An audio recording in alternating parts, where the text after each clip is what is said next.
Bismillahirrahmanirrahim. Assalamualaikum warahmatullahi wabarakatuh. Alhamdulillahi rabbil alamin. Wassalatu wassalamu ala imamil mursalin Nabiyyina Muhammadin wa ala alihi wa ashabihi ajma'in, amma ba'd. Subhanaka la ilma lana illa ma 'allamtana innaka antal alimul hakim. Allahumma anfa'na bima 'allamtana wa 'allimna ma yanfa'una warzuqna ilman yanfa'una. Allahumma la sahla illa ma ja'altahu sahla wa anta taj'alul hazna idza syi'ta sahla faj'al lana ya rabbana kulla syai'in sahlan muyassara. Allahumma inna na'udzu bika min ilmin la yanfa' wa min qalbin la yakhsha' wa min nafsin la tashba' wa min da'watin la yustajabu laha. Rabbi shrah li sadri wa yassir li amri wahlul 'uqdatam min lisani yafqahu qawli. Amin. Bapak-bapak, ibu-ibu dan saudara sekalian yang diberkati Allah Ta'ala, alhamdulillah Allah Subhanahu wa Ta'ala kembali memudahkan kita semua berkumpul bersama di masjid ini. Bapak Ibu, mudah-mudahan yang kita lakukan bersama ini dicatat Allah Ta'ala sebagai amal soleh yang kelak memberatkan timbangan kita semua. Dan karena kita sekarang di masjid dan kita statusnya thalabul ilmi, mengkaji hadis-hadis Nabi Muhammad SAW, maka kita bertawasul dengan yang kita lakukan malam hari ini. Bapak Ibu, mudah-mudahan Allah Subhanahu wa Ta'ala kelak mengumpulkan kita bersama-sama dalam surga Firdaus yang paling tinggi tanpa azab maupun hisab. Amin. Kita langsung melanjutkan kitab Bulughul Maram. Al-Hafidh Ibnu Hajar rahimahullah berkata, babul libas, ya, babul libas, bab tentang pakaian. Jadi Bapak Ibu, Islam itu agama yang menyeluruh, ya. Tidak ada sesuatu pun dalam Islam itu kecuali sudah dijelaskan oleh Nabi SAW. Makanya Salman Al-Farisi itu pernah didatangi orang Yahudi. Kemudian orang Yahudi itu mengatakan, laqad allamakum nabiyyukum kulla syai'in hattal khira'ah. Sungguh Nabi kalian itu telah mengajarkan segala sesuatu sampai khira'ah sekalipun. Khira'ah itu pakai kha, bukan qaf, ya. Kalau qaf qira'ah kan bacaan, ini khira'ah yaitu tata cara ketika kita buang hajat. Jadi Islam itu Bapak Ibu, masalah buang hajat, ketika masuk kamar mandi, tangan apa yang didahulukan? Tangan yang didahulukan atau kaki? Kaki nopo? Kaki kiri. Sebelum itu baca ini, posisi duduk pun itu ada hadisnya. Islam seperti itu. Pakaian juga seperti itu, semuanya diatur. Jadi universal. Semua unit dalam Islam itu pasti ada penjelasannya Bapak Ibu. Makanya sebetulnya Islam itu sudah sangat jelas. Makanya dalam hadis itu Nabi mengatakan, taraktukum alal mahajjatil baydha. Aku meninggalkan kalian di atas jalan yang putih, lailuha kanahariha. Malamnya itu sama seperti siangnya. Jadi masalah Islam ini semuanya sudah dijelaskan oleh Nabi SAW. Cuma kitanya sebagai pengikut agama Islam, ya, yang kadang-kadang tidak mau belajar sehingga tidak ngerti, Pak. Padahal semuanya sudah jelas. Nah sekarang ini diantaranya adalah masalah pakaian. Ya, masalah pakaian. Apa saja yang dibolehkan, apa saja yang tidak.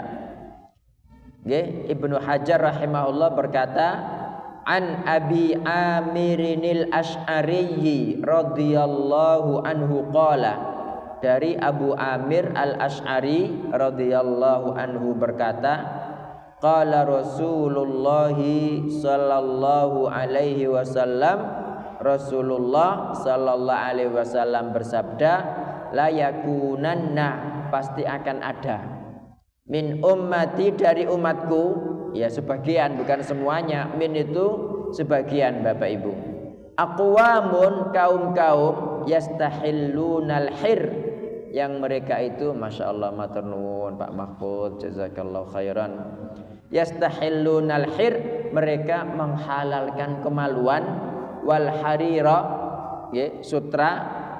Ini sampai di sini, tapi lengkapnya wal khomra, khomer, wal ma'azif, dan alat-alat musik Bapak Ibu. Ya. Jadi Nabi itu mengatakan la yakunanna min ummati, pasti akan datang, min ummati, sebagian umatku, aqwamun, orang-orang, yastahillunal hir, yang mereka menghalalkan kemaluan, artinya zina, wal harira, sutra, lanjutannya wal khomra, khomer, wal ma'azif, dan alat-alat musik. Ya, makanya musik itu Bapak Ibu kan memang berbeda pendapat ya. Tapi kalau bisa kita hindari yang namanya musik itu, lebih baik panjenengan menghindari. Karena hadis ini, ya. Nah, kenapa di sini Ibnu Hajar cuma menyebutkan sampai al-harir saja? Karena yang berkaitan dengan masalah pakaian adalah sutra, khomer tidak, alat-alat musik juga tidak. Tapi lengkapnya itu ada tambahan khomer dan alat-alat musik. Okay? Jadi banyak orang Bapak Ibu mengatakan, oh musik tidak apa-apa, begini begitu. Ya, intinya kita mencari yang paling hati-hati buat diri kita. Kalau memang nggak perlu, ngapain kita juga menggunakan musik begitu, okay? Karena hadisnya jelas dan sahih. La yakunanna, pasti akan datang, min ummati, sebagian umatku, aqwamun, orang-orang, yastahillunal hir, yang mereka menghalalkan. Artinya apa? Berarti barang-barang ini haram gitu loh Bapak Ibu. Cuma karena semakin mendekati akhir zaman, orang-orang baik tinggal sedikit, akhirnya semua yang haram itu dihalalkan. Menghalalkan al-hir, apa al-hir? Kemaluan. Wal harira, apa wal harir? Sutra. Tambahannya wal khamra, khamr, wal ma'azif, dan alat-alat musik. Begitu Bapak Ibu. Hadis ini pelajaran pertama yang kita dapatkan, bahwa Nabi Shallallahu Alaihi Wasallam Bapak Ibu memberitahu kita bahwa akan datang, ya, dan zaman sekarang sudah terjadi, sebagian umat beliau itu yang mengerjakan zina, ya, berzina dengan mengatakan zina itu halal, ya, zina itu halal. Sama akan ada juga orang-orang yang mengatakan bahwa sutra itu halal bagi laki-laki, tidak apa-apa. Dulu zaman Nabi tidak ada, itu alasan mereka. Zaman Nabi itu mengharamkan karena sutra zaman Nabi tidak ada, jare sopo, ya. Atau mengatakan karena sutra itu mahal, sementara sahabat-sahabat miskin-miskin biar tidak mubadzir, itu cuma alasan-alasan omong kosong gitu.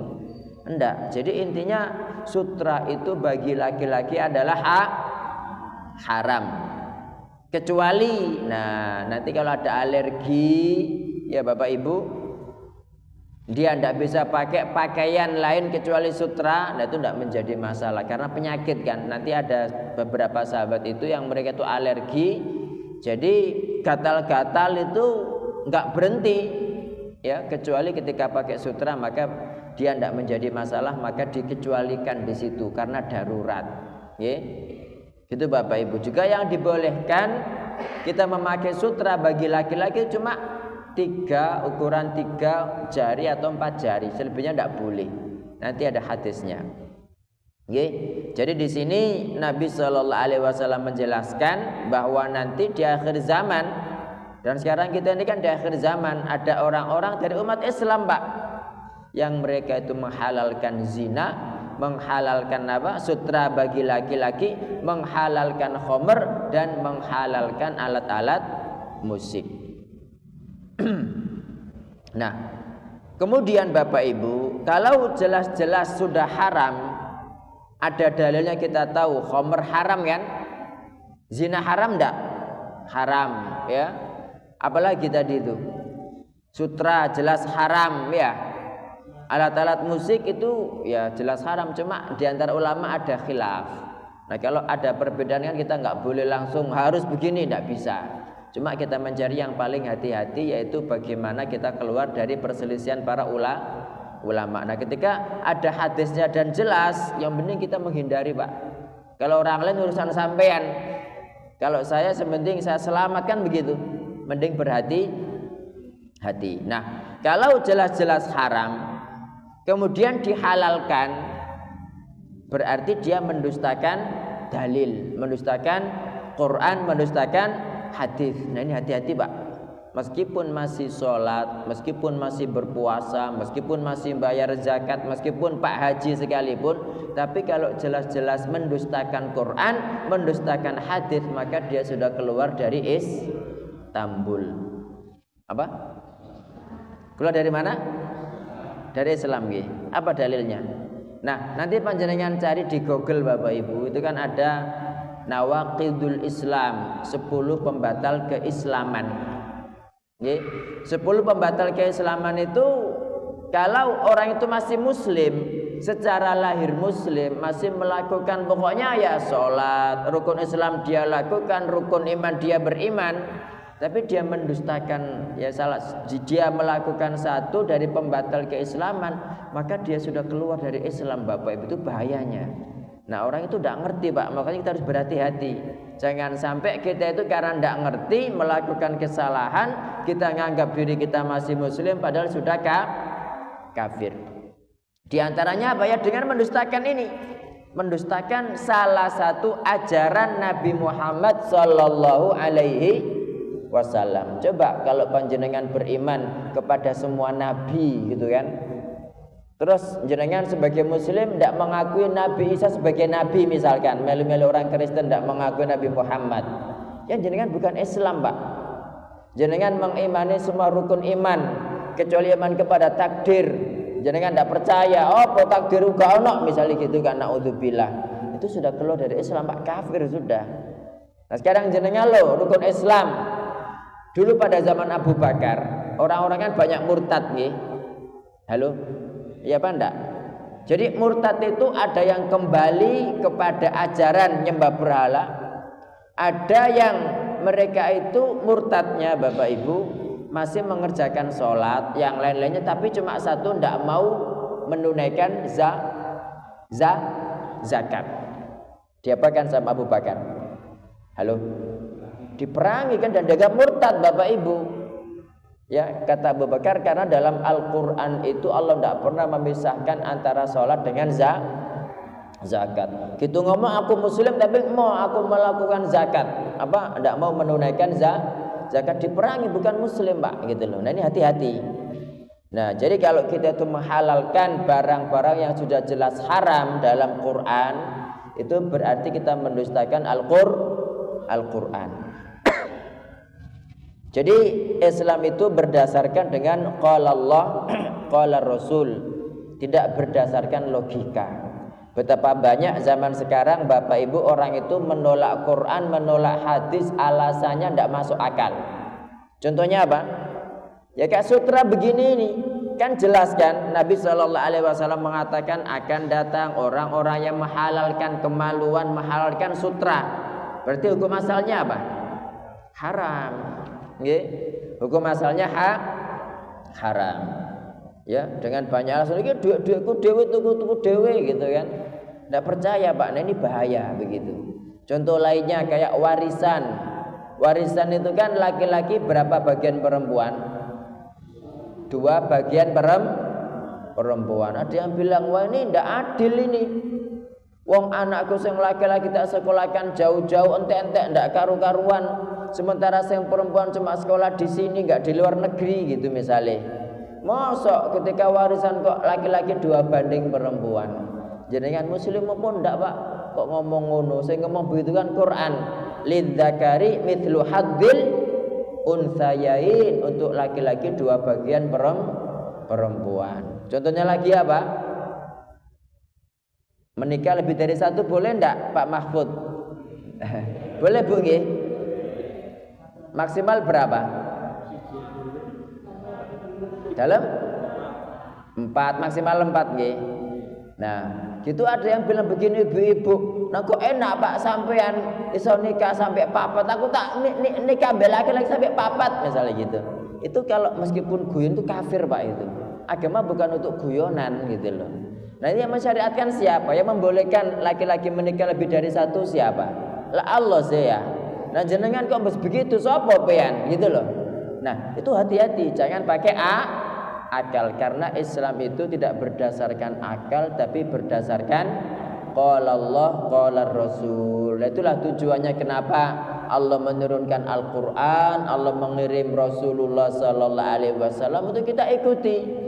Nah kalau semuanya pakai akal sampean gawe agama dhewe wae, gak usah melu-melu Islam, itu jelas kafir kan begitu kan? Gitu Pak. Halo. Jelas semua mboten? Bismillah. Dalam? Sudah bentar letih loh. Ibu jelas nggih Ibu? Jelas nama mboten? Nggih. Sapa sing ngomong iki mau? Kok le banter niku mbek niki. Nakalan jenengan nggih, Mbak nggih. Nggih.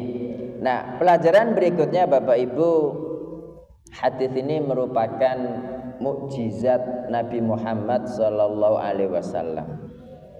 Kenapa dikatakan mukjizat? Karena beliau mengatakan demikian dulu 1400 tahun yang lalu, tapi sekarang kejadian kan? Benar enggak kejadian? Ada orang menghalalkan riba, ada orang menghalalkan khamr. Ada enggak yang kemarin menghalalkan khamr itu? Ada enggak kemarin itu yang dibuat disertasi, dibuat seakan-akan ilmiah bahwa zina enggak apa-apa? Jadi guru besar bisa ada? Kemarin sempat mau diviralkan enggak? Sudah viral sih. Sampai kemudian orang kan goda, ya wes aku tak zina mbek anake sampean. Zina ndak boleh ndak apa-apa kan begitu kan Itu muslim Pak ngakune dokter pisan profesor gitu loh, tapi kok enggak tahu kok begitu gitu. Itu hati-hati. Okay? Jadi dibuat seilmiah mungkin sehingga seakan-akan khamr itu ndak menjadi masalah, zina ndak menjadi masalah. Kalau zina saja dihalalkan, khamr saja dihalalkan, apalagi sutra, apalagi musik. Gitu, nggih. Jadi inna lillahi wa inna ilaihi rajiun. Nah, kemudian untuk pakaian ini Bapak Ibu terbagi menjadi 4 ya. Ada pakaian yang haram, secara umum itu haram. Laki-laki perempuan tidak boleh pakai. Pakaian apa? Pakaian nyolong. Ya. Pakaian nyolong, pakaian bergambar ada nyawanya itu tidak boleh. Kan ada sekarang pakaian gambar hantu, gambar apa, bernyawa itu tidak boleh Bapak Ibu karena bernyawa tadi. Nah ini haramnya ini mutlak bagi laki-laki maupun perempuan lo, kecuali adanya cuma itu, dia tidak punya pakaian lain, kalau nggak begitu telanjang, nah itu beda lagi. Itu masuk kategori darurat. Ya, tapi secara umum pakaian yang haram bagi laki-laki dan perempuan itu pakaian yang nyolong, pakaian ngerampok gitu kan. Ya, pakaian bergambar dan lain sebagainya. Yang kedua, pakaian yang haram tapi khusus bagi laki-laki. Ini apa? Sutra. Nggih, sutra. Itu kan ada sarung-sarung tulisan 100% murni sutra, itu benar tak? BHS atau apa itu benar tak Pak? Kalau memang benar sutra ya tidak boleh dipakai, nggih. Tapi kalau sutra-sutraan ya enggak apa-apa. Kemudian yang ketiga, ini pakaian yang haram tapi enggak selamanya, pas kondisi tertentu. Ada yang tahu? Halo? Pakaian yang haram dipakai tapi kondisi tertentu. Khusus laki-laki apa? Pakaian ihram ya. Jadi jenengan ketika ihram, kok pakaian ihram, jenengan ketika ihram itu kan nggak boleh kan pakai pakaian berjahit, nggak boleh pakai sempak, nggak boleh pakai kopiah, ya apa enggak? Nah, ketika ihram itu yang dipakai ya cuma ya kain ihram atas, kain ihram bawah. Tapi ini khusus laki-laki Bu, jenengan jangan tiru-tiru. Nanti ihrame pakaiannya niru laki-laki ndak boleh. Nggih. Kemudian yang keempat Bapak Ibu, yang halal, pakaian yang halal ya. Nah, hukum asal untuk perkara-perkara selain ibadah, hukum asalnya adalah halal sampai ada larangan. Beda dengan ibadah. Ibadah itu pada dasarnya haram dilakukan sampai ada perintah, itu ibadah. Jangan dibalik. Tapi kalau untuk selain ibadah kayak makanan, kayak apa? Makanya kan makan kan banyak bu, miksu, mie gacoan, mie apa wae. Yang penting gono babine halal kan begitu. Yang penting gak nyolong halal kan gitu kan. Ya kayak pakaian, mau bikin rumah, desain mobil, desain apa. Yang penting itu jual beli juga. Yang penting gak ada ribanya, gak ada syubhatnya, gak ada ngapusi orang, maka itu halal. Nggih. Termasuk pakaian ini adalah selain ibadah. Hadis berikutnya Bapak Ibu, wa an Hudzaifah radhiyallahu anhu qala, dari Hudzaifah radhiyallahu anhu berkata, naha Rasulullah sallallahu alaihi wasallam, Rasulullah sallallahu alaihi wasallam melarang an nasroba, kita minum fi aniyatidz dzahabi wal fiddah. Jadi Rasul sallallahu alaihi wasallam melarang kita minum pada bejana emas dan perak. Wa an na'kula fiha, juga melarang kita makan pada bejana emas perak. Wa an lubsil harir, melarang kita memakai apa? Sutra. Wa dibaj. Dibaj ini sutra juga Bapak Ibu ya. Pakaian tapi banyak sutranya, ini dibaj. Wa an najlisa alaihi, dan melarang kita duduk di atas sutra. Jadi laki-laki itu haram Pak.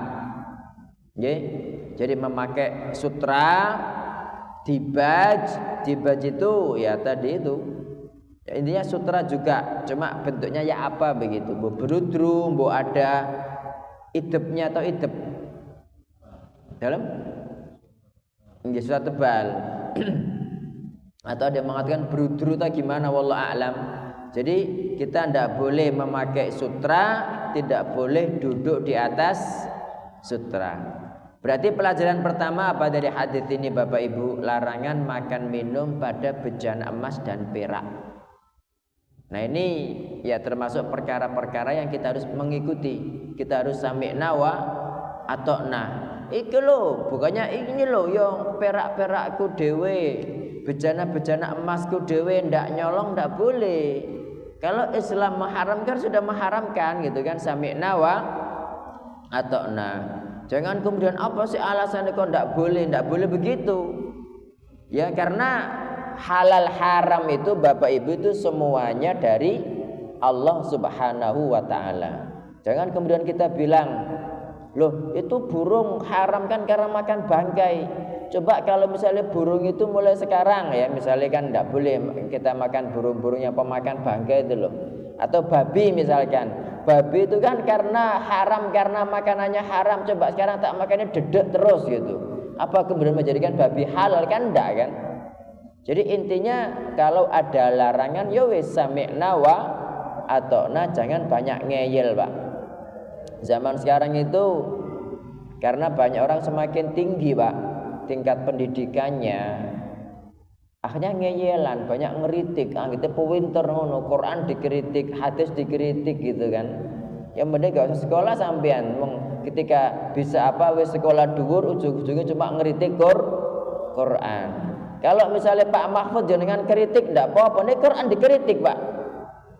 Ya, jadi sehingga Quran itu ndak ada apa ya, nggak ada kesakralannya. Jadi Quran hadis itu sudah mutlak, jangan dikritik. Agama kok dikritik lah, pokok ngongkon sholat barang Allah itu.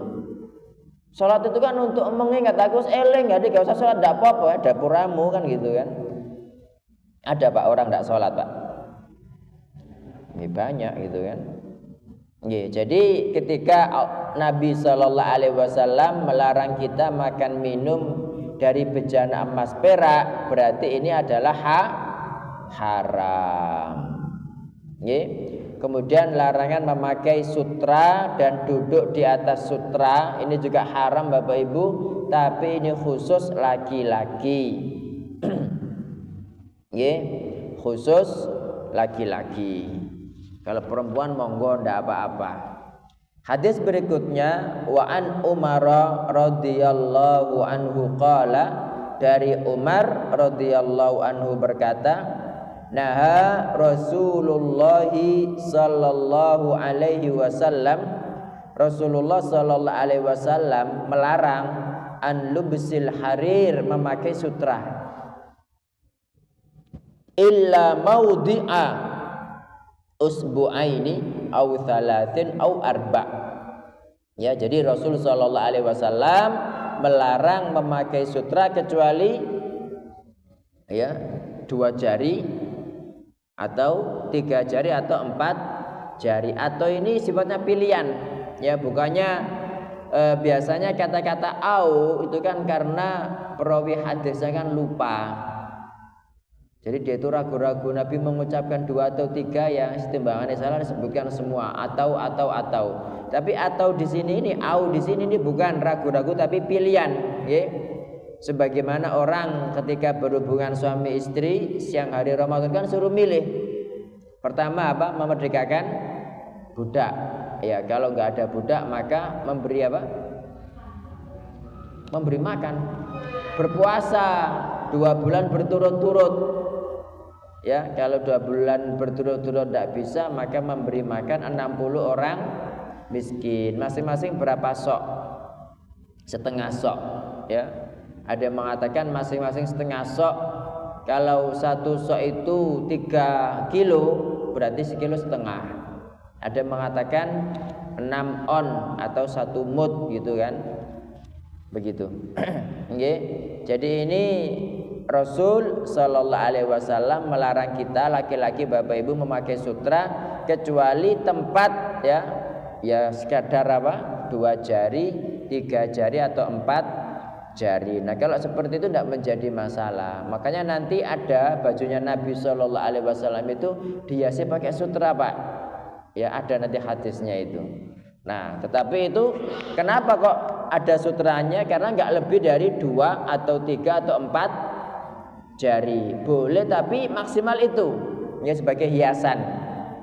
Gitu.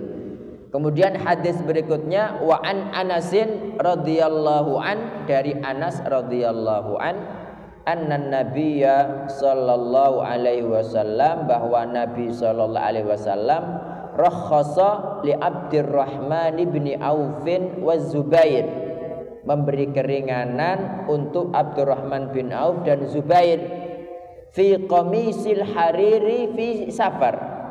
Jadi mereka berdua itu boleh memakai gamis sutra ketika safar. Kenapa kok boleh? Min hikkatin kanat bihima, karena penyakit gatal ya, yang ada pada mereka. Jadi mereka ini sensitif kulitnya, alergian gitu loh dalam safar ya.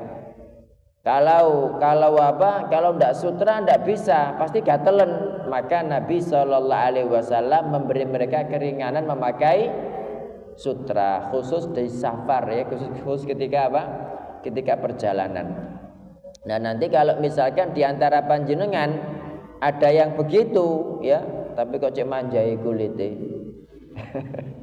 Ya, andaikan ada ya alergi, ini nggak bisa pakai apa-apa kecuali sutra ya, maka kita berdalil dengan hadis ini, diberi keringanan karena ada alergi, karena ada gatal-gatal gitu kan. Kemudian wa an Aliyin radhiyallahu an, dari Ali radhiyallahu anhu berkata, kasanin nabiyyu sallallahu alaihi wasallam hullatan siyara'ah Kasani itu Nabi Shallallahu Alaihi Wasallam memberi aku, ya, memberi aku, bukan memberi aku pakaian, bukan, ya, ya memang memberi aku pakaian, ya, berupa hullatan siyara. Hulla itu ya berupa dua pakaian, ya, berupa selendang sama sarung, itu hullah. Siyara itu kain yang terbuat dari sutra, Bapak Ibu. Ini masalahnya, kalau enggak sutra enggak menjadi masalah. Masalahnya dia itu sutra kemudian bergaris-garis kuning, ya. Andaikan bergaris-garis kuning saja, tapi kalau enggak sutra enggak apa-apa dipakai ali gitu. Fa kharajtu fiha, saya keluar tak pakai, ya, tak pakai. Fara'aitul ghadaba fi wajhihi, aku melihat Nabi itu marah, ya. Jadi aku melihat Nabi itu marah pada wajah beliau. Fasyaqaqtuha bainan nisa'i, maka ya tak sobek-sobek, maksudnya tak bagi-bagi di antara wanita-wanitaku gitu. Nggih. Enggak tahu wanitanya Ali ini berapa. Itu diterjemahkan artinya apa? Diterjemahkan itu istri-istriku. Nggih. Berapa Pak Mahfudisnya berarti? Iya. Nah, ini jadi artinya itu, ya, saya ulangi lagi, kasanin nabiyyu sallallahu alaihi wasallam, Nabi sallallahu alaihi wasallam memberiku apa? Hullatan siyara, ya, pakaian siyara. Hulla itu intinya sepotong, ya, sepasang bukan sepotong. Jadi kain yang itu bisa buat selendang, bisa ya, jadi selendang dan sarung lah, jadi dua potong kain. Siyara itu khusus yang ada garis-garis kuning, tapi dia sutra, Bapak Ibu. Andaikan tidak sutra jangan pakai, tidak apa-apa. Nah, Ali tidak ngerti. Fa kharajtu fiha, maka aku keluar memakai pakaian itu. Fara'aitul ghadaba fi wajhihi, maka aku melihat marah pada wajah beliau. Jadi tidak boleh. Fasyaqaqtuha bainan nisa'i, maka aku bagi-bagi, ya, tak potong-potong, tak bagi-bagi di antara wanita-wanitaku. Itu bisa artinya istri-istriku, bisa, ya. Tetapi yang dimaksudkan dengan wanita-wanita di sini itu adalah istrinya, ibunya, putri pamannya, ya. Kemudian istri saudaranya dan lain sebagainya. Nah, itu semuanya namanya Fatimah. Jadi istrinya bernama Fatimah, ibunya bernama Fatimah, ya. Putri pamannya kan Hamzah, itu bernama Fatimah juga. Kemudian istri saudaranya bernama Aqil juga namanya Fatimah. Enggak tahu kok sama semua namanya. Itu kalau manggil gimana enggak bingung ah. Mah kayak begitu, tim gitu. Fat semuanya fat. Nggih.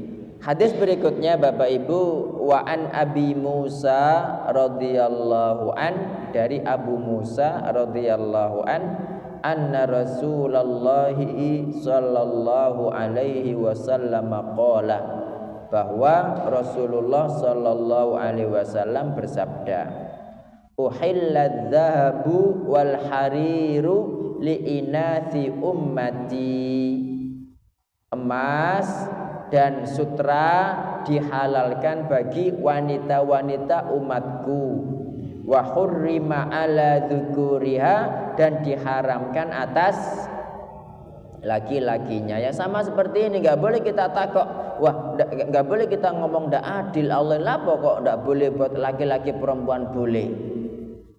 Ya jangan begitu, seperti itu syariatnya sudah. Nah, laki-laki iri tanda kan? Nah, sama seperti yang tadi itu, laki-laki boleh sampai 4, enggak boleh kemudian perempuan iri. Nggih, karena ini adalah syariat.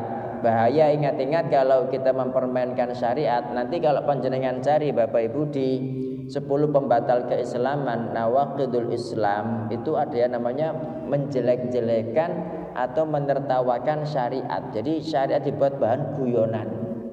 Misalnya kayak jenggot gitu kan. Jenggot. Nabi kan memerintahkan kita laki-laki memanjangkan jenggot kan. Baik nanti itu perintah itu wajib atau sunnah, yang penting Nabi memerintahkan. Terus ada orang jenggotan, lo kok kambing etawa, itu tidak boleh itu Pak. Nggih. Karena ini syariat gitu loh. Nggih.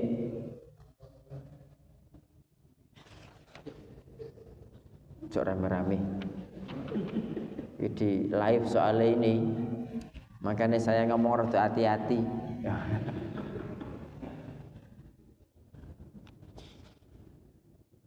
Jadi jelas Bapak Ibu nggih? Jadi yang namanya sutra itu haram bagi siapa? Bagi laki-laki saja. Kapan laki-laki boleh memakai sutra? Ya maksimal 4 jari. Boleh 2 jari, 3 jari, maksimal 4 jari. Lebih dari itu tidak boleh. Kemudian Nabi SAW membolehkan laki-laki pakai sutra lengkap meskipun lebih dari 4 jari. Kapan? Ketika dia penyakitan, ya kayak alergi atau gatal-gatal seperti menimpa Abdurrahman bin Auf dan Zubair bin Awam, maka dibolehkan. Darurat. Kemudian Ali pernah dikasih Nabi apa? Hullah siyara, pakaian sutra yang bergaris-garis kuning, dipakai sama Ali, dimarahi sama Nabi SAW. Ngerti dia. Jadi orang cerdas itu dipendeliki ngene wis ngerti gitu. Nek gak cerdas dipendeliki, lah apa sampe juga mendelik gitu kan. Iya, jadi Ali paham langsung, wah berarti tidak boleh ini, langsung dia balik pulang, dipotong-potong, dibagi-bagi kepada wanita-wanita di rumahnya. Oke, gitu Bapak Ibu. Hadis berikutnya, wa an Imran bin Husainin radhiyallahu an, dari Imran bin Husain radhiyallahu an, anna nabiyya sallallahu alaihi wasallam qaal, bahwa Nabi sallallahu alaihi wasallam bersabda, innallaha yuhibbu, Allah itu senang, idza an'ama ala abdihi ni'matan, ketika memberikan nikmat atas hambanya. Senang apa?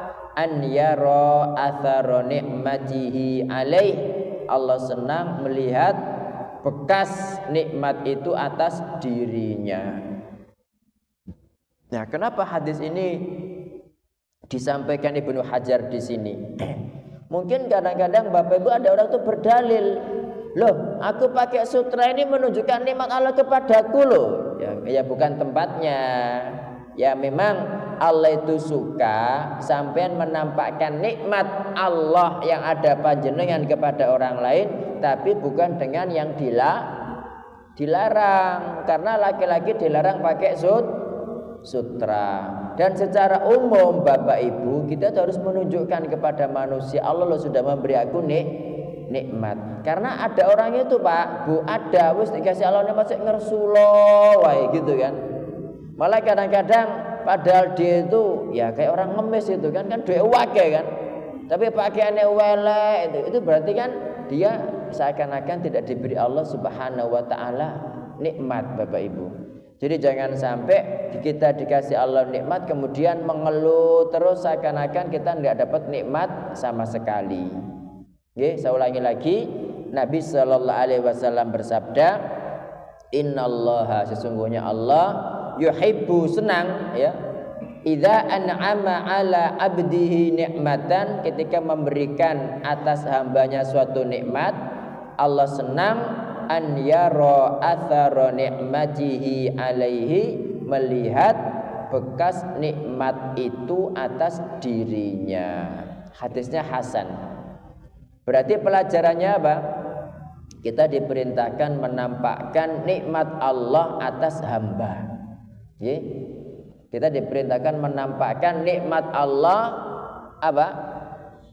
Atas kita. Jadi atas kita tampakkan kepada manusia. Dan ini sama seperti firman Allah yang gimana bunyinya? Gimana? Firman Allah yang gimana bunyinya? Sampai semua lo apal. Ayo apa? Kenapa Pak? Jadi ini ada ayatnya dan saya yakin sampean semua hafal. Dalam apa? Kaisang jadi ketua partai umum napa? Apa? Sing jelas kata lho. Dalam surat napa niku? Tapi matur nuwun sampun jawab. Surat Ad-Duha sing terakhir niku lho. Wa amma bi ni'mati rabbika fahadits. Apal mboten? No apal apa gak metu-metu mau? Wa amma bi ni'mati rabbika fahadits. Adapun dengan nikmat Rabbmu maka sampaikan. Kan ada Pak orang itu Pak ngresula wae aduh padahal ya. Jadi kita menampakkan nikmat Allah yang ada pada diri kita. Misalnya nek gajian selama ini kelambi gena masjid itu misalnya ono iku wis mulai lusuh, yuk ditunjukkan beli yang baru yang indah gitu loh. Ojo seakan-akan Allah itu gak kayak nikmat beluas gitu kan. Itu jadi perintah menampakkan nikmat Allah ya kepada manusia. Kalau Allah ngasih kita nikmat, tunjukkan kepada manusia. Jadi seakan-akan Allah itu gak ngasih apa-apa gitu. Jadi kan pada makanan, pada minuman, pada pakaian, tempat tinggal gitu. Itu boleh Pak, boleh. Kemudian yang dimaksud dengan menampakkan nikmat di sini itu tujuannya bukan berbangga, tujuannya bukan untuk sombong-sombongan. Tapi ini kan beda tipis kan. Nah, cirinya apa kalau itu menunjukkan apa? Kalau memang orang itu niatnya syukur, niatnya menampakkan nikmat Allah atas dirinya, itu bukan sombong, bukan berbangga, itu pasti dia mengedepankan Allah. Alhamdulillah anakku lulus, alhamdulillah bojoku wis gajian, alhamdulillah aku oleh nikmat begini. Jadi mengedepankan alhamdulillah, lebih mengedepankan Allah Subhanahu wa taala sang pemberi nikmat. Tapi kalau orang yang berbangga, yang sombong kan nyebut Allah blas gitu Pak. Ya memang serupa tapi tak sama. Makanya semuanya kembali kepada niat. Tapi ciri-ciri orang yang at-tahadduts bin ni'mah wa amma bi ni'mati rabbika fahadits itu adalah mendahulukan syukur kepada Allah Subhanahu wa taala, mendahulukan menyebut nama Allah Subhanahu wa taala. Nah, kemudian Bapak Ibu sekalian yang dirahmati Allah taala, hadis ini menetapkan sifat cinta bagi Allah nggih. Allah cinta ndak? Allah suka ndak? Allah senang itu. Nah, tetapi yang namanya sifat-sifat Allah Ta'ala ini Bapak Ibu semuanya itu kaidahnya adalah tidak sama dengan sifat makhluk. Apa dalilnya? Walam yakul lahu kufuwan ahad. Allah tidak serupa dengan siapapun. Kalau dalam Al-Quran Allah menjelaskan punya wajah, berarti wajah yang hakiki sesuai keagungan Allah Ta'ala, jangan diserupakan wajah makhluk. Apa dalilnya? Walam yakul lahu kufuwan ahad. Allah tidak serupa dengan siapapun. Allah punya tangan, iya, kan ada dalilnya, yadullahi fauqa aydihim. Tapi jangan diserupakan dengan tangan sampean. Sampean sopo? Sampean makhluk, Allah khalik ya. Tidak boleh penghinaan gitu kan kalau diserupakan. Ya sama, sampean terima ndak kalau misalkan tangan sampean dikatakan lo tangan sampean lo kayak tangannya tikus misalnya gitu. Terhina mboten? Terhina wong kita manusia kok dipadana mbek binatang tikus sih lo.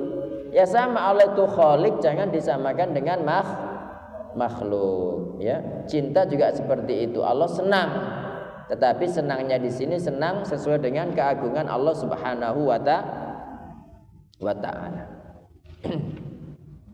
Hadis berikutnya wa an Aliin radhiyallahu an, dari Ali radhiyallahu an, anna Rasulullah sallallahu alaihi wasallam, bahwa Rasulullah sallallahu alaihi wasallam naha, melarang an lubsil qassiyyi, untuk memakai pakaian qasi. Qasi itu sutra, Pak. Kenapa kok disebut sutra? Karena dinisbatkan kepada kampung Kos ya, kampung Kos di Mesir. Kampungnya ini dekat daerah Dimyat. Ya, mereka terkenal sebagai orang-orang yang memproduksi sutra. Makanya sutra yang datang dari kampung ini, kampung Kos, disebut al-Qasi begitu. Wal mu'asfar. Al-mu'asfar ini sutra yang dicelup dengan warna kuning sehingga berwarna kuning, Bapak Ibu. Nah, kalau misalkan pakaian kuning aja tapi enggak sutra ya enggak apa-apa. Ini dilarangnya karena sutra. Jadi Rasul Shallallahu Alaihi Wasallam melarang memakai pakaian qasi sutra buatan daerah Qasi wal daerah Qos ya wal mu'asfar, dan sutra yang dicelup dengan warna kuning. Jadi tidak bolehnya itu karena sutranya itu, Bapak Ibu. Andai kan bukan sutra kuning tidak apa-apa dipakai. Wa an Abdullah bin Amr radhiyallahu anhuma qala, dari Abdullah bin Amru radhiyallahu anhuma berkata, ra'a alayyan nabiyyu sallallahu alaihi wasallam thawbaini mu'asfarain. Ya, kata Abdullah bin Amru, Rasul sallallahu alaihi wasallam ya, Nabi sallallahu alaihi wasallam melihat aku memakai dua pakaian mu'asfarain. Jadi sarung sama selendang yang dua-duanya itu mu'asfar. Mu'asfar itu diwarnai dengan warna kuning. Faqala, maka Nabi berkata, marah, ummuka amaratka bihadza, kon kok ngene iki dikongkon ibumu ah, gitu loh. Nggih. Kon kok ngene dikongkon ibumu ta, gitu loh Bapak Ibu, nggih. Makanya ada beberapa ulama itu yang mengharamkan kita memakai baju berwarna kuning berdalil dengan hadis ini. Tapi sebetulnya warna kuningnya di sini itu karena sutra. Kalau bukan sutra tidak menjadi masalah, nggih. Jadi kata Abdullah bin Amru, ra'a alayyan nabiyyu sallallahu alaihi wasallam, Nabi sallallahu alaihi wasallam melihat atasku thawbaini mu'asfaro, ini dua pakaian yang diwarnai kuning, mu'asfar. Faqala, maka beliau berkata, ummuka amaratka bihadza, apakah ibumu yang menyuruhmu melakukan ini? Begitu. Jadi hadisnya riwayat Muslim. Kemudian U'an Asma'a binti Abi Bakrin radhiyallahu anhuma, dari Asma binti Abi Bakar radhiyallahu anhuma, annaha akhrajat jubbata Rasulillah sallallahu alaihi wasallam. Asma ini mengeluarkan jubahnya Nabi sallallahu alaihi wasallam, makfufatal jaibi, yang sakunya itu bersulam, Bapak Ibu. Wal kummaini, kum itu ini. Jadi disulam pakai sutra, ya. Saku ya. Wal farjaini bidibaj, wal farjaini itu dua belahan, ya. Bidibaj disulam pakai sutra. Dibaj pakai dibaj. Nah, pada riwayat Muslim ada tambahan kanat inda Aisyah. Jadi jubah itu asalnya dibawa Aisyah. Hatta qubidat, sampai Aisyah itu meninggal. Aisyah itu kan saudaranya Asma kan. Dua-duanya itu putrinya Abu Bakar, cuma beda ibu. Ya. Kalau Asma ibu siapa, yang Aisyah ibu siapa, begitu. Intinya karena Aisyah itu istrinya Nabi sallallahu alaihi wasallam, ketika Nabi sallallahu alaihi wasallam wafat, jubah ini dibawa siapa? Dibawa Aisyah. Hingga ketika Aisyah wafat, kata Asma, faqabaltuha, maka tak bawa itu jubah Nabi itu. Wa kana an-nabiyyu sallallahu alaihi wasallam yalbasuha. Nabi sallallahu alaihi wasallam biasa pakai baju itu. Fa nahnu naghsiluha lil marda, maka kami mencucinya, maksudnya dicelup ya, lil mardha untuk orang-orang sakit, yustashfa biha untuk mencari kesembuhan. Ya, jadi jubah Nabi itu direndam ya pada air terus diminum. Ya, itu tidak apa-apa, wong punya Nabi ini punya Cak Mahfud tidak boleh. Ya. Ada tambahan wa kana yalbasuha lil wafdi wal jumu'ah. Nabi sallallahu alaihi wasallam itu biasa memakai baju ini ketika menyambut tamu ya utusan wal jumu'ah dan ketika Jumatan. Ya, karena Jumatan itu kan hari raya Bapak Ibu, maka kita disunahkan memakai pakaian yang paling bagus. Nggih. Jadi dari Asma, saya ulangi lagi, dari Asma binti Abu Bakar radhiyallahu anhuma, nggih, anna bahwa dia akhrajat mengeluarkan jubbat Rasulillah sallallahu alaihi wasallam, jubahnya Rasulullah sallallahu alaihi wasallam. Tahu jubah kan? Bahasa kita kan juga jubah sama. Nah, cuma jubah beliau itu makfufatal jaib, ya, sakunya itu disulam. Wal kummaini, ini juga disulam, ini kum. Wal farjaini, wal farj itu dua belahan. Bitibaji dengan sutra. Ya, disulam pakai sutra. Loh, kok boleh? Katanya sutra tidak boleh bagi laki-laki. Kan tadi ada penjelasannya. Bolehnya itu 2 jari, 3 jari, maksimal 4 jari. Ini kan nggak sampai paling masak mini tok, serit dikit nggak apa-apa, buat hiasan nggak sampai banyak-banyak. Nah, kata Asma, jubah ini dulu dibawa Aisyah. Ketika Aisyah wafat maka tak ambil, tak bawa.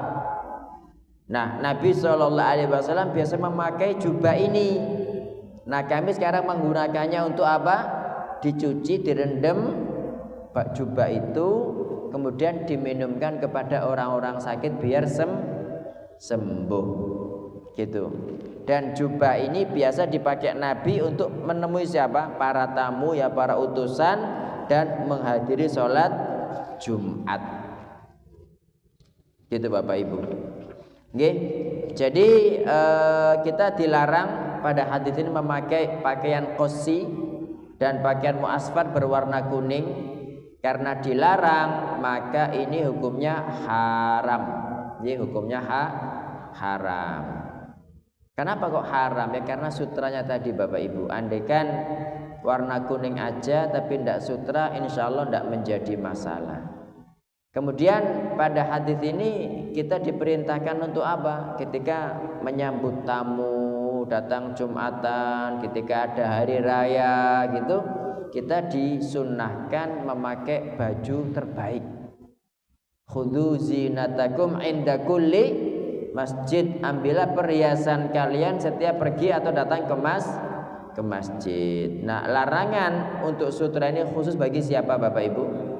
Bagi laki-laki. Terus boleh ndak kita mengalap berkah, ya, ini kan tabaruk, ya. Jubahnya Nabi diambil, sama seperti Ummu Sulaim pas Nabi tidur berkeringat, itu keringatnya itu dilapi, kemudian diperas, dimasukkan botol minyak wangi gitu. Itu Nabi, nih kita ya gak wangi belas. Ini khusus Nabi sallallahu alaihi wasallam Bapak Ibu. Andaikan ada kiai besar namanya Syekh Mahfud Al-Madaini misalnya, kan, dari Medaeng soalnya, ya tidak boleh, karena ini khusus Nabi Muhammad sallallahu alaihi wasallam. Alhamdulillah, kitabul libas, ya, sudah selesai Bapak Ibu. Nanti kita masuk kitab jenazah. Mungkin ada pertanyaan, monggo silakan. Monggo, nggih. Tadi kan yang dilarang itu seperti Cina, sutra. Apa? Cina? Cina. Sutra. Kok Cina? Orang Cina dilarang? Cina tidak. Ya, sama tadi yang diharamkan. Khomer, musik. Sama musik. Ini khusus musik itu apa, ada kriteria khusus apa semua jenis musik? Iya. Yang diharamkan? Karena selama ini tetangga-tetangga kita kan sering bermusik semua. musik itu banter-banter. Kadang kita nanti kedengaran. Iya. Gimana itu solusinya? Oke. Ya, jadi tadi kan beliau bertanya, tadi kan Nabi mengatakan akan datang dari umatku orang-orang yang menghalalkan kemaluan zina, bukan Cina. Kayak ada ajan. Iki wajan ta serok gitu kan ya. Ya, zina, terus apa? Sutra, khomer dan alat-alat musik. Kalau untuk yang namanya zina, khomer dan apa tadi? Sutra, ini kan jelas haram memang. Tapi untuk alat-alat musik, ya alat-alat musik ini perbedaan ulama Bapak Ibu. Cuma sebetulnya ya sesuai hadis ini kan semua haram kan. Zina haram, kemudian khomer haram, sutra haram, ya otomatis alat-alat musik juga mengikuti sebelum-sebelumnya gitu loh. Nah, cuma saya katakan perbedaan ya, ada yang mengatakan boleh, oh enggak apa-apa, soalnya musik religi gitu kan. Ada band religi misalnya begitu. Ya wallahu a'lam Bapak Ibu, memang sekali lagi saya katakan bahwa ada perbedaan di antara ulama, ada yang mengatakan boleh, ada yang mengatakan tidak boleh, ada yang mengecualikan musik-musik tertentu gitu kan. Tapi setahu saya wallahu a'lam itu semua alat musik enggak boleh. Ya, semua alat musik tidak boleh. Makanya saya katakan lebih baik kita hindari, Pak. Kalau bisa kita hindari. Nah, bagaimana kalau tetangga-tetangga di mana-mana bermusik-musikan? Nah, kita mendengar gimana solusinya? Ya, kalau memang nggak bisa dihindari, masa pindah rumah? Kan nggak mungkin ya. Ya wis bismillah, kita berusaha menghindari. Tapi kalau terdengar di jalan atau apa kan bukan kita yang nyetel kan? Dan Bapak Ibu ya umumnya kaum muslimin seperti itu. Karena sudah biasa. Jadi seakan-akan perkara yang biasa itu menjadi ma'ruf, sementara yang ma'ruf jadi mungkar gitu. Nggih. Jadi kita pribadi aja berusaha menghindari semaksimal mungkin. Nah, kalau misalkan kita sudah menghindari tapi kok dari luar kita nggak bisa, maka la yukallifullahu nafsan illa wus'aha. Kayak kita datang ke warung makan, asalnya sepi gitu kan, ada kita malah dinyalakan musiknya. Nah kayak gitu kalau kita sendiri, Mas tolong dikecilkan. Saya juga gitu Pak, kadang naik Grab, wong enak-enak iso turu anteng dicetel musik kan malah nggak bisa tidur. Ya saya bilang tolong dimatikan gitu aja, wong aku saya nyewa Grab kok, kan saya bosnya kan gitu. Nah cuma kalau di warung makan pas bareng banyak orang ya kalau semua orang itu ikut jamaah saya nurut, tapi kalau saya ngajian percuma gitu loh. Nah termasuk kadang-kadang kan sering Bapak Ibu di pas walimah, pas hajatan itu kalau bisa gitu aja. Tapi kadang-kadang juga tukang kan bagian terop itu kan satu paket ya. Itu wes dikasih apa ya, nasi tanpa musik itu juga musik sih dang gitu. Ya makanya perlu dijelaskan lagi. Intinya Bapak Ibu ya kita harus berusaha lah. Kita pribadi berusaha. Dan insya Allah Allah Subhanahu Wa Taala tahulah itu. Andai kan kita sudah berusaha menghindari tapi tidak bisa, maka la yukallifullahu nafsan illa wus'aha. Dan kata saut dalam Al-Quran surat Al-Isra ketika Allah Ta'ala memerintahkan iblis wastafziz man istata'ta minhum bisautika wa khaylika wa rujilika. Jadi kerahkan iblis apa yang kamu mampu untuk mengganggu mereka dengan suaramu, dengan pasukan berkudamu, dengan pasukan pejalan kakimu gitu kan. Jadi iblis itu punya pasukan, Pak. Nah, di sini ditafsirkan para ulama saut di sini adalah alat-alat musik nyanyian gitu, nyanyian. Nah sekarang Nabi pernah mendengarkan nyanyian gitu. Para sahabat, anak hadise Nabi pernah dengar dangdut gitu misalnya, ada enggak? Alasan dulu biar dengar dangdutan. Tapi alat musik sudah ada zaman itu Bapak Ibu gitu. Nggih, sampun nggih? Nggih. Kalau begitu saya akhiri sampai di sini Bapak Ibu, kurang lebihnya saya mohon maaf. Jika ada yang benar itu semata-mata dari Allah Ta'ala. Jika ada yang salah dari saya sendiri. Saya beristighfar kepada Allah Ta'ala dan mohon dimaafkan. Barakallahu fikum. Subhanakallahumma wa bihamdika asyhadu an la ilaha illa anta astaghfiruka wa atubu ilaik. Wassalamualaikum warahmatullahi wabarakatuh.